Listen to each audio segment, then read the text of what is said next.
Hello everyone. 17 दिसंबर 2024 को GSTN ने एक एडवाइजरी इशू की थी ईबे बिल और ई इनवॉइसेस को लेकर। आज के इस वीडियो में हम वही एडवाइजरी डिस्कस करने जा रहे हैं। मैं सीए श्रद्धा शर्मा आपका वेलकम करती हूं आपके अपने चैनल एडेक्सी में। तो जो सबसे पहला चेंज लाया है या अपडेशन लाई है, एडवाइजरी लाई गई है, वो लाई गई है MFA multi factor authentication. Although ये मल्टी फैक्टर ऑथेंटिकेशन पहले भी था, लेकिन अब ये मल्टी फैक्टर ऑथेंटिकेशन गवर्नमेंट चाहती है कि सभी व्यक्ति, सभी टैक्स पेयर फॉलो करें। ठीक है, तो अब वो व्यक्ति जो ईबे बिल बना रहे हैं या जो ई इनवॉइसेस बना रहे हैं, उनको अपना मल्टी फैक्टर ऑथेंटिकेशन करना होगा। राइट, तो अब पहले हम ये देख लेते हैं कि एग्जिस्टिंग प्रोविजंस क्या था मल्टी फैक्टर ऑथेंटिकेशन को लेकर। तो मल्टी फैक्टर ऑथेंटिकेशन अभी भी है, लेकिन ये उन टैक्स पेयर्स के लिए है जिनका टर्नओवर 100 करोड़ रुपीस से ज्यादा है।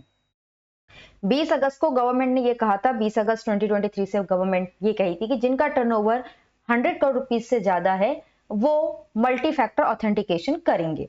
उसके बाद गवर्नमेंट ने 11 सितंबर 2023 से 20 करोड़ से ज्यादा जिनके टर्नओवर थी उनके लिए ये ऑप्शनल कर दिया था। ठीक है, तो एग्जिस्टेंस में तो अभी भी था, लेकिन बड़े बड़े टैक्स पेयर्स के लिए था। अब गवर्नमेंट चाहती है कि ये सभी टैक्स पेयर पे लागू हो जाए।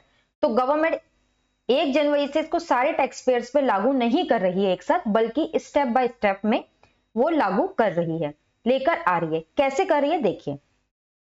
गवर्नमेंट ने कहा कि 1 जनवरी 2025 से एमएफए जो है वो मैंडेटरी हो जाएगा सारे टैक्स पेयर के लिए जिनका एएटीओ है, एनुअल एग्रीगेट टर्नओवर।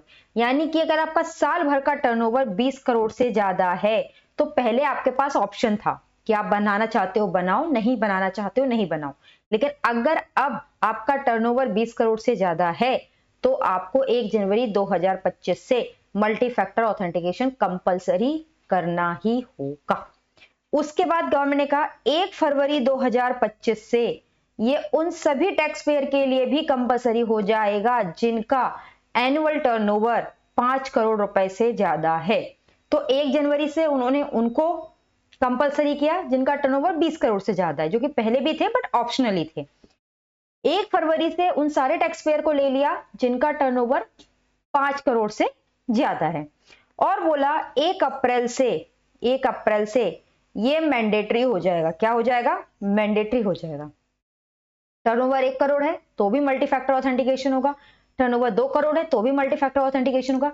भैया टर्नओवर कुछ भी हो, मल्टी फैक्टर ऑथेंटिकेशन करना ही पड़ेगा ईबे बिल या ई इनवॉइस करते समय। राइट, तो भैया जिनका मोबाइल नंबर जीएसटीएन से अपडेट ना हो वो जीएसटीएन से अपडेट करा लें, क्योंकि मोबाइल पे ही आपका पिन आएगा या आपकी ईमेल आईडी पे पिन आएगा जिसके थ्रू ये मल्टी फैक्टर ऑथेंटिकेशन किया जाएगा। तो जिनका अपडेट ना हो वो जीएसटी की साइट पे अपना मोबाइल नंबर और ईमेल आईडी अपडेट करा लें। सेकंड चीज जो की गई है, ईवे बिल के रेस्ट्रिक्शन में, ईवे बिल के जनरेशन में रेस्ट्रिक्शन लगा दी गई है। होता क्या था कि कई बार क्या होता था, जो गुड्स होता था, ईवे बिल किनको बनाना होता है? जब गुड्स ट्रांसफर किया जाता है, ठीक ना, अब वैल्यू ₹50,000, ठीक है ना। जब गुड्स ट्रांसफर किया जाता है 50,000 से वैल्यू की ज्यादा का, तो ईबे बिल बनाना होता है। टैक्स पेयर करते क्या थे कि वो गुड्स तो ट्रांसफर कर देते थे, उस वक्त वो ईवे बिल नहीं बनाते थे, लेकिन बाद में ड्यूरिंग द ऑडिटिंग प्रोसेस या अकाउंट्स चेकिंग प्रोसेस के वक्त जब उन्हें कोई ये बताता था या उनका सीए बताता कि नहीं यहाँ पे आपको ईवे बिल बनाना था, आपने ईवे बिल नहीं बनाया है तो वो क्या करते थे, मान लो बैठे हैं वो दिसंबर के महीने में, है ना, दिसंबर में उन्होंने किसी को, तो वो जनवरी के महीने का जाकर ईवे बिल बना लेते थे। दिसंबर में बैठ के जनवरी का ईवे बिल वो बना लेते थे, मतलब पास्ट का ईबे बिल आप बना सकते हो। ठीक है, ये अलाउड था। तो गवर्नमेंट ने कहा कि अब ऐसा नहीं चलेगा। गवर्नमेंट ने क्या कहा? अब ऐसा नहीं चलेगा। गवर्नमेंट ने ये कहा है कि भाई अगर आपने कोई गुड्स क्या किया है, ट्रांसफर किया है, ठीक है, अगर आपने कोई गुड्स ट्रांसफर किया है, मान लो कब किया है, आपने गुड्स ट्रांसफर किया 5 जुलाई 2024 को, तो इसके 180 दिन के अंदर अंदर 180 डेज के अंदर अंदर ही आप ई वे बिल जनरेट कर सकते हो। यानी कि कब तक? 1 जनवरी 2025 तक। कब तक? 1 जनवरी 2025 तक। ठीक है। अगर आप देखोगे 5 जुलाई 1 से 1 जनवरी 2025, तो देखो जुलाई में कितने दिन होंगे?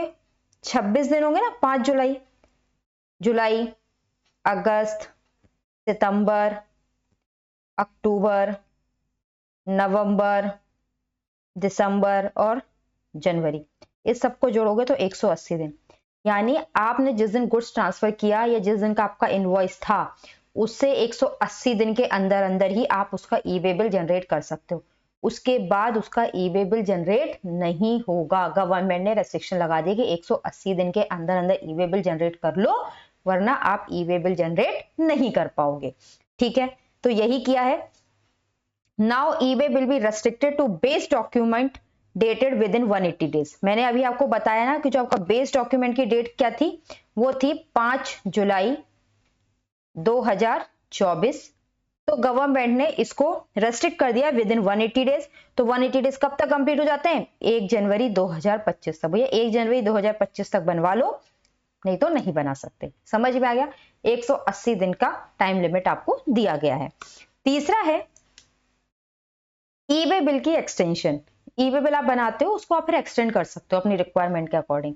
तो गवर्नमेंट ने अब इसमें भी लिमिटेशन लगा दी है। क्या लिमिटेशन लगाई है? अगर आपने कोई ई वे बिल जनरेट किया है तो उसको 360 डेज से ज्यादा आप क्या नहीं कर सकते हो? एक्सटेंड नहीं कर सकते हो। फॉर एग्जाम्पल, आपने एक ई वे बिल जनरेट किया था जनवरी 1 2025 को। कब किया था? जनवरी 1 2025 को आपने एक ई वे बिल जनरेट किया था। ठीक है, कब किया था? जनवरी को। यहां आपका ई वे बिल जनरेट हुआ। और जब ये आपका ये जो ई वे बिल जनरेट हुआ है ना, इसको आप एक्सटेंड कर सकते हो सिर्फ और सिर्फ कब तक? दिसंबर 25 तक। तो एक चीज याद रखना, ये 360 दिन है। यहां पे ईयर नहीं बोला गया है कि आप ये समझो कि भाई 1 जनवरी को मैंने बिल बनाया था तो मैं इसे 31 दिसंबर तक एक्सटेंड कर सकता हूं। लिमिट जो है वो क्या है? 360 डेज की है। अगर 1 जनवरी को आप ई वे बिल बना रहे हो तो उसकी एक्सटेंशन आप सिर्फ 25 दिसंबर 2025 तक ही कर सकते हो। उसके बाद उस ई वे बिल को एक्सटेंड नहीं किया जा सकता। ये गवर्नमेंट तीसरी एडवाइजरी जीएसटी की तरफ से ई वे बिल को लेकर आई थी। ठीक है, तो भाई जीएसटी में चेंजेस आते रहेंगे।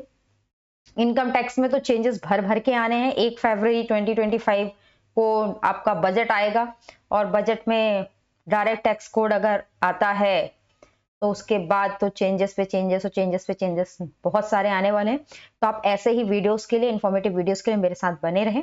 मिलते हैं नेक्स्ट वीडियो में। Thank you.